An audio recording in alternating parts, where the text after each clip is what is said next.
now, your main event. Introducing the hosts of Wrestling with Freddie, Jeff Dye, and Freddie Prinze Jr.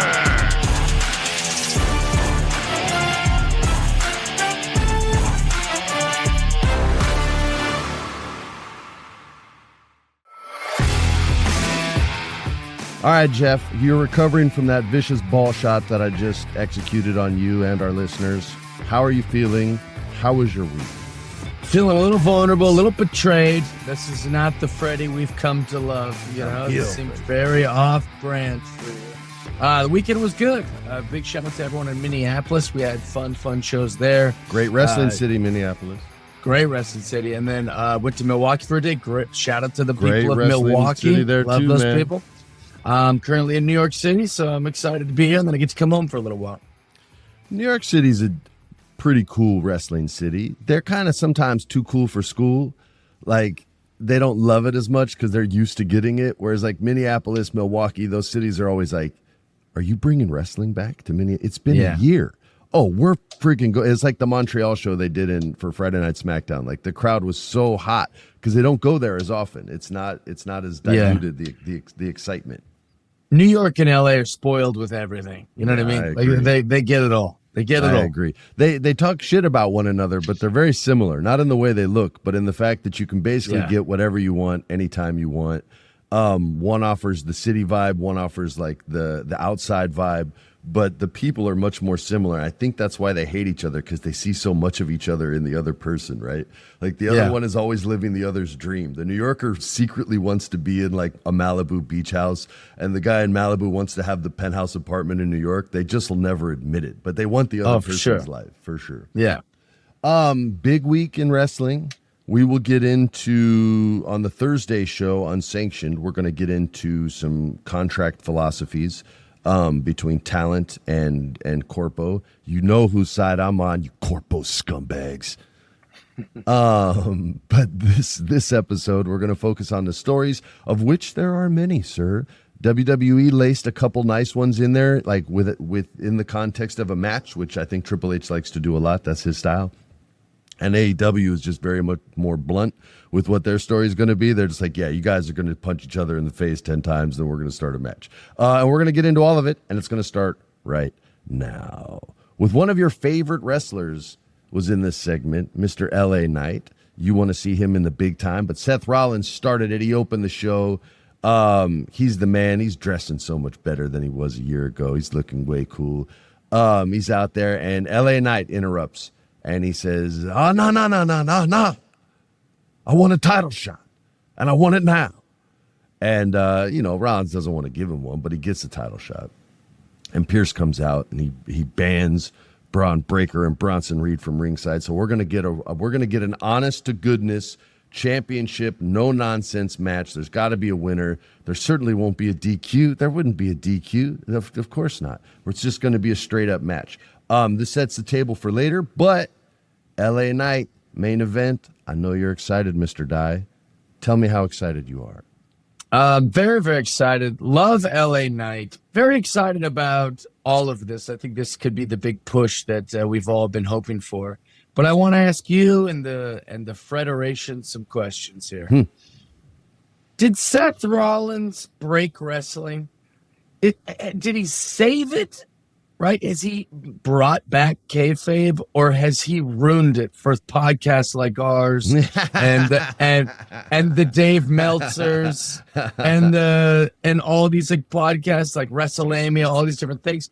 Because now not only does everything we have to talk about be like, or maybe it's a work. Like now we're all paranoid girlfriends going, but maybe this isn't real. But maybe, I'm just saying, here's what I think. But it could also be we have to now forever go, but it could be a work. It could be a work. But I don't know if it's for better or for worse. Like, what do you think? I think it's way better for wrestling. And I think it's awful for podcasts because it makes podcasters' predictions wrong. right? Yeah. And the news they drop incorrect, which is why I try to stay out of all that the wrestling news stuff and just focus on the stories and predictions because I don't like being wrong. That sucks. Yeah. But yeah, I think it's great for wrestling in the same way that I think MJF's kayfabe stuff is great for wrestling. It's just on the opposite side of the spectrum, right? They're like one is the ultimate heel scumbag and the other is the ultimate badass babyface. And they're both trying to trick you, and they're both trying to get over on all these smart people that know about wrestling and the wrestling business, and or some think they know but don't. Some actually do.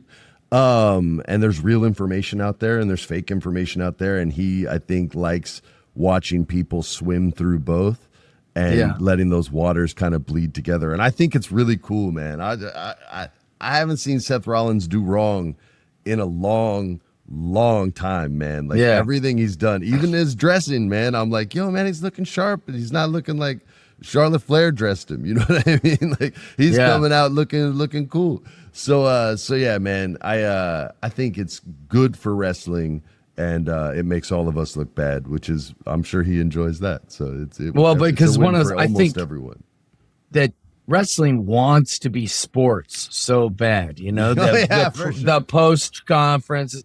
And they love that we have podcasts where we're like, here's what's going to happen. They love like doing all the sports things. Like, look at how many people tweeted about Brock Lesnar. Yeah. Right? But like they're trying to be like sports, which means you kind of need to distance yourself from kayfabe.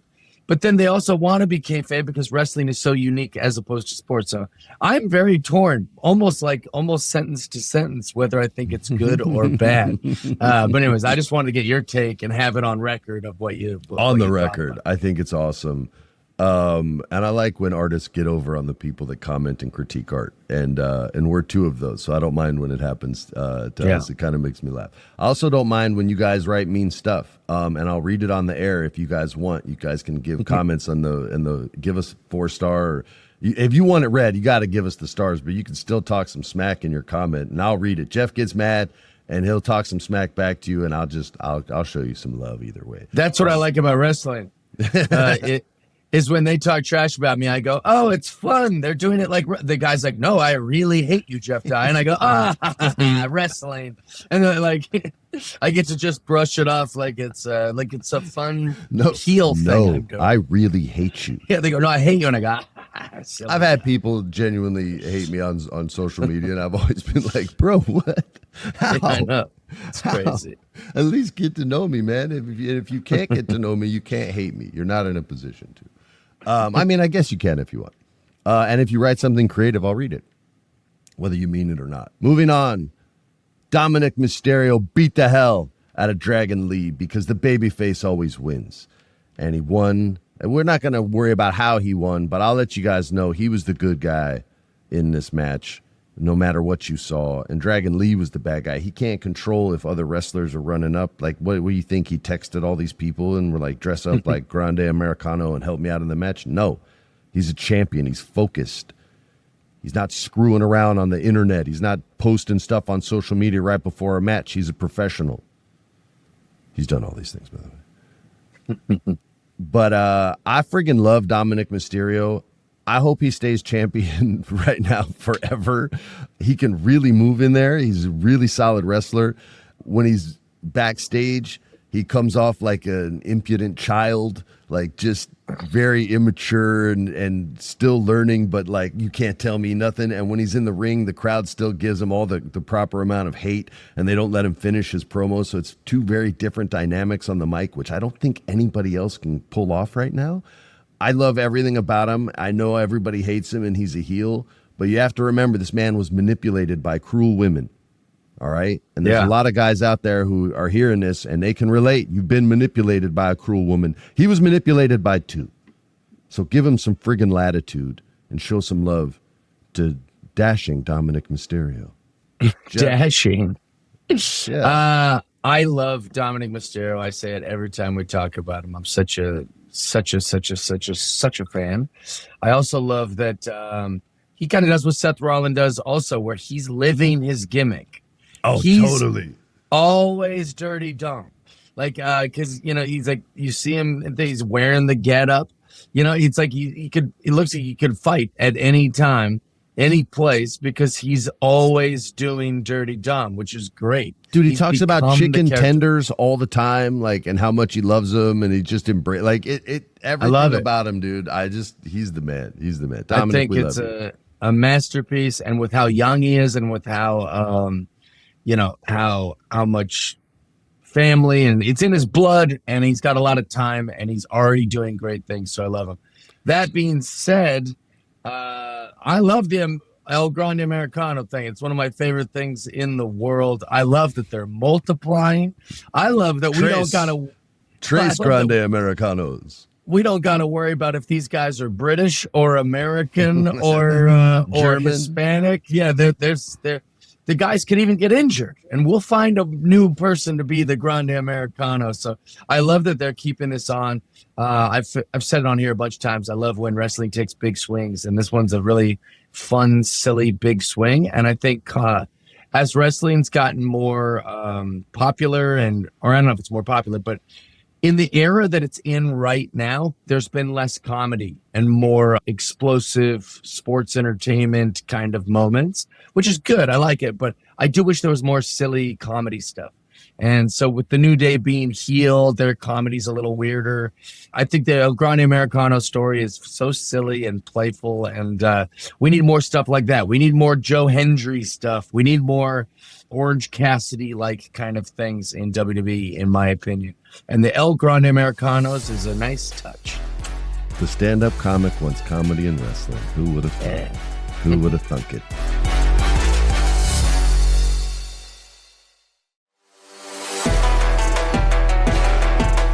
The main event. Seth Rollins, that son of a bitch who cashed in his money in the bank, dresses sharper than anyone. He had a match with LA Knight. And I know I said that there was no DQ or there wouldn't be one, but I lied. I saw the show. CM Punk, who's had enough of this bullshit with Seth Rollins, he got to hold the title for like 2 minutes. There's a great meme of him out there holding the title and looking up like, oh, fuck, what the hell? When Rollins comes out, it's awesome. He came out to get some revenge, but he caused a DQ. And here's another reason why. We're not even going to talk about the match unless you want to. You can. After the match, about an hour after, Jeff hadn't seen the show yet, and he texted me and our producer, Alex, oh, shit, LA Knight and CM Punk had some beef after the show. I know, I screwed up. And you didn't screw up, man. They got you with their magic, right? Like, you just hadn't seen the match, that's all. But you were like, yo, we're talking about wrestling even when we're not watching wrestling. That's what they want. That's good. And so he goes, oh, they got beef. And I write back, well, yeah, if you cost me the championship, we'd have beef too. And then he watched the match, and like an hour later, he was like, oh, my bad, I just saw the show. Well, because that tweet was, like East Coast time or whenever it aired over there. So when I watched the show, I was like, gosh, dang it, that's exactly what happened. And then what aren't they now? There's this new element, kind of like what we were talking about earlier too. Is like, not only might things be part of the show, but some things might be part of real life, but some things might be part of Unreal, which they're taping for Netflix, where they doing like that kind of stuff. That's a great point, man. So you have so many different things that could be happening. And Unreal is, like all reality TV, is not Produced. real. It is heavily produced. Yeah. We want you to say this, and then you say what they tell you to say in your own words. It's that produced. It's when they say it's unscripted, it's just because no one's writing the words down, but they are telling you what they want you to say, and it's your job to execute it. So just know when you're watching this show, it is not unscripted. It's not even technically behind the scenes. It's all organized and deliberate and entertaining, right? It definitely entertaining, but don't believe that reality TV is real. Any of it. It is way produced. Please just trust me. I'm not trying to throw people under the bus, but it's not real. It's very unreal. Yes, it's incredibly unreal. SmackDown recap. Cena came out, and he's afraid, Jeff. And it's okay to be afraid, and it's okay to communicate your fears. I think it's healthy. I think it takes a lot of courage. And that was the message that old school John Cena was preaching to all the kids is bravery isn't not being afraid. It's doing what's right and what's tough, even when you are afraid. Because he's Captain America again. He's John friggin' Cena. He's Duke from G.I. Joe. He's whoever your hero was when you were growing up. That's the John Cena promo we got. And he's going to fight Brock Lesnar no matter what. Oh, shit, here comes Logan Paul. I guess we're not fighting Brock Lesnar. And Logan Paul came out, and it's, John Cena's really, really good on the mic. So it's tough to have like a back and forth with him. You kind of have to let him say what he's going to say, and then you say what you're going to say, and then you guys fight, and then the general manager comes out and says, hold everything. If we're going to fight, we're going to make it official. And we got a tag team match that night. Logan Paul, who wants to fight John Cena at Clash in Paris. I wonder why it's not Clash at the Castle in Paris. There's castles in Paris, too. Maybe they tore them all down and just built like sweet statues sculpted by wonderful artists. But they're going to fight there. And then at the end of that match, we got a really cool turn as to not a turn. We got a really cool way of telling the story as to who Cody's next opponent's going to be. And it's going to be Drew McIntyre, which I love. I cannot wait to watch where this story goes. Drew's super good on the mic. Cody's good on the mic. They both wrestle their ass off. They're both willing to, bleed, sweat, cry, whatever it takes to sell the story. Cody freaking wrestled Seth Rollins with a torn pectoral. Like couldn't move his freaking arm, but he wanted to give everybody a good show, you sociopath.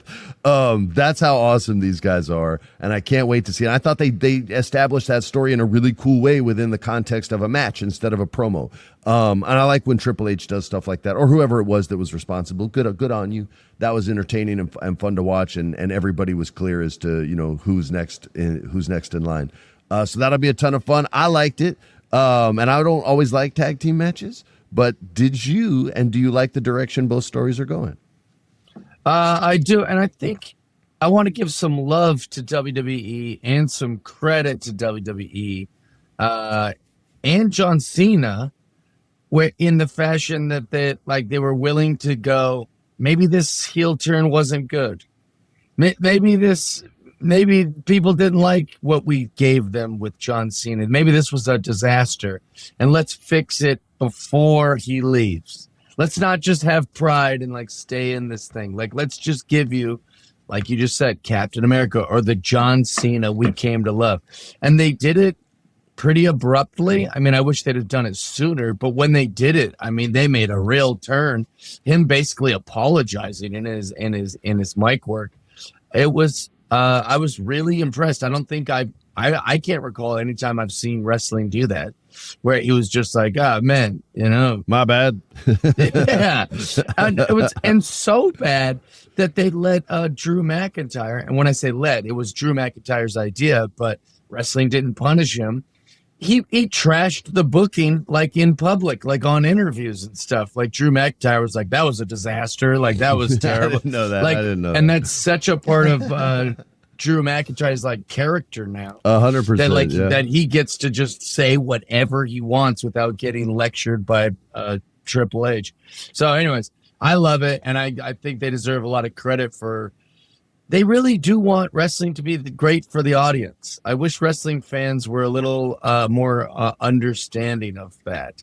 I feel like there's way really less understanding in the modern world because of social media, because you can only like or dislike something, right? You can't, there's no in the middle. And unfortunately, the world is the middle. And so is art. You know what I mean? So it makes it really hard for people to kind of get on the same page, because it's like, are you a Republican or Democrat? It's like, let's have 4, let's have 5 parties. Let's have, you know what I mean? Let's spread it out a little bit. Yes or no is a really tough way to live your life. Right or wrong is a really tough way to live your life. And it's stressful. Super stressful, man. Yeah. All right. So here's where we're at with WWE, you guys. We got some world title chaos, right? We got Rollins, Punk, Knight, Roman Reigns. We've got Bronson Reed and Braun Breaker connected with Rollins, all in one story. I don't know where it's going, but I'm here to watch. We've got Cena versus Logan Paul. We've got the celebrity heel versus the legendary babyface. And And we've got Sheamus and Rusev. If you're just into meat beating on other meat, that sounded awkward.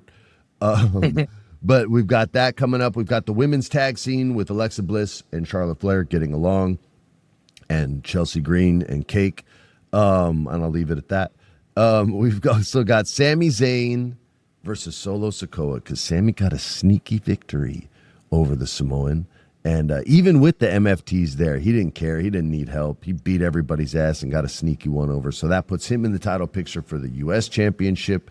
Solo, you can't let someone from Montreal hold the United States Championship. Kevin Owens insulted this country when he was the U.S. champ and paraded it around like Chelsea Green did. You can't let these Canadians take the U.S. Championship. Any other title's fine. But damn it, Solo, you got to keep the belt. It's the first time I'm rooting for the heel. I'm just kidding. I hope Sami wins. And that's it. That's the State of the Union address.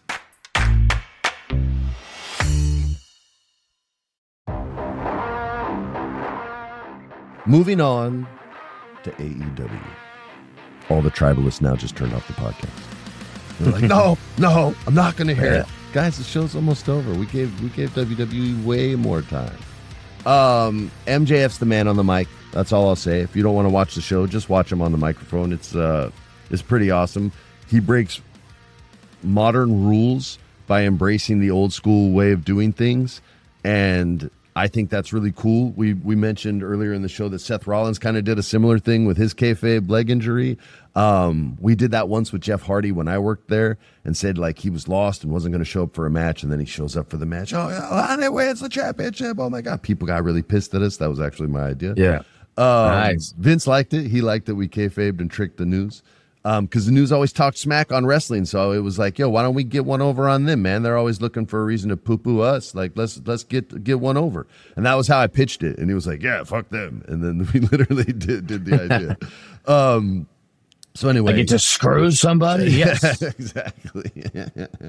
So we got MJF versus Adam Page coming up. MJF's trying to goat him into giving him a championship match without MJF using his free contract that he can cash in whenever he wants, or for any pay-per-view he wants to challenge. So he's trying to get a twofer in case, he loses the first match. Boom, he can cash in for the next one. Everything's all good. If he does that, if he wins, he's going to have to deal with the Hurt Syndicate's Bobby Lashley.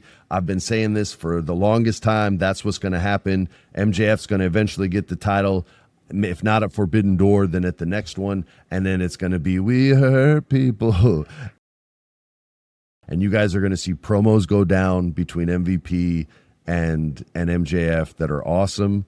You're going to see Bobby Lashley almost kill MJF and MJF running for his life. You're going to see MJF getting a sneaky move in, poking him in the eye, punching him in the nuts, doing all kinds of shady shit to keep his championship. I can't wait to see where this is going to go.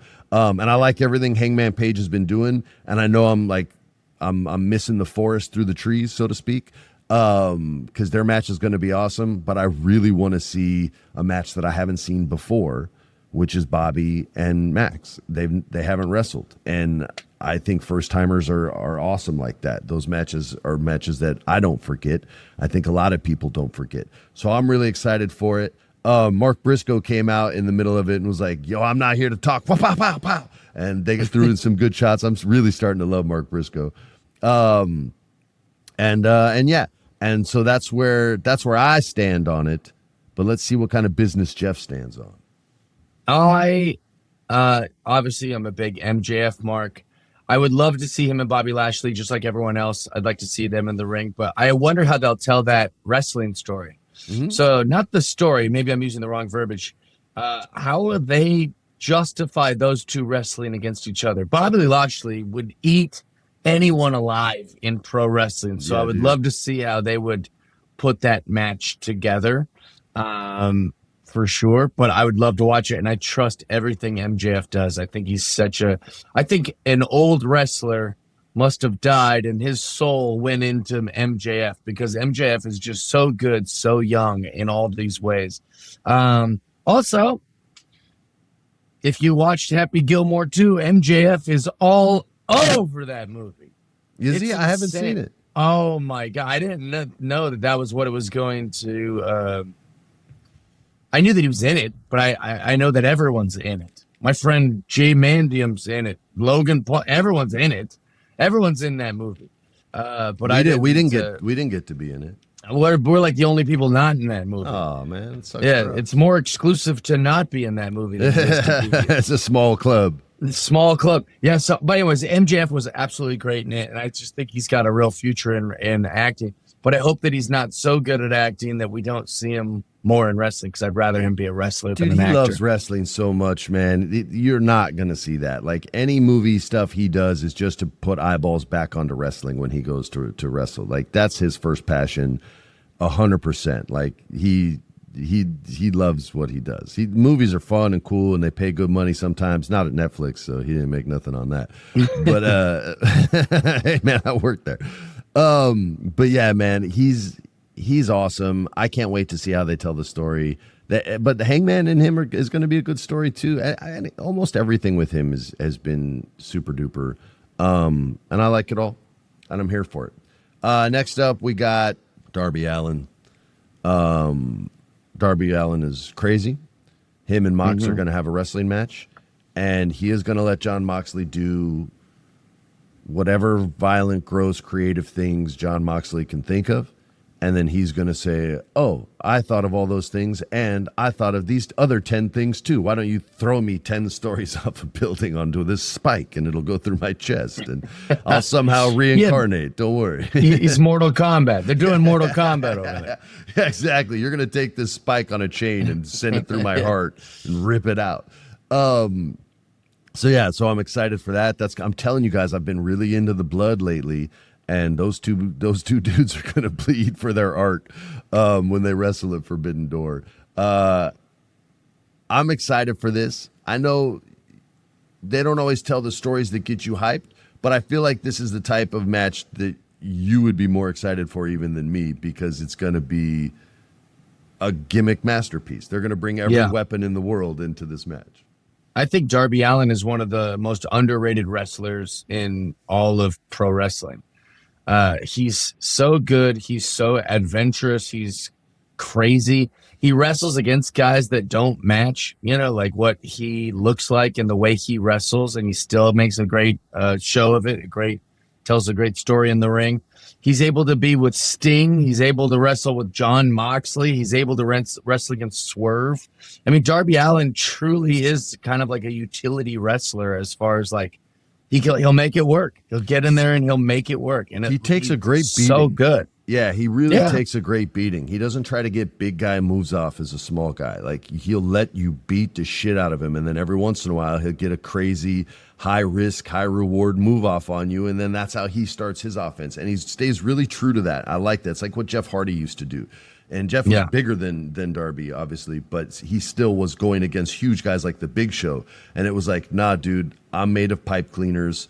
You can bend me and smash me any way you want. I'll just come back to form.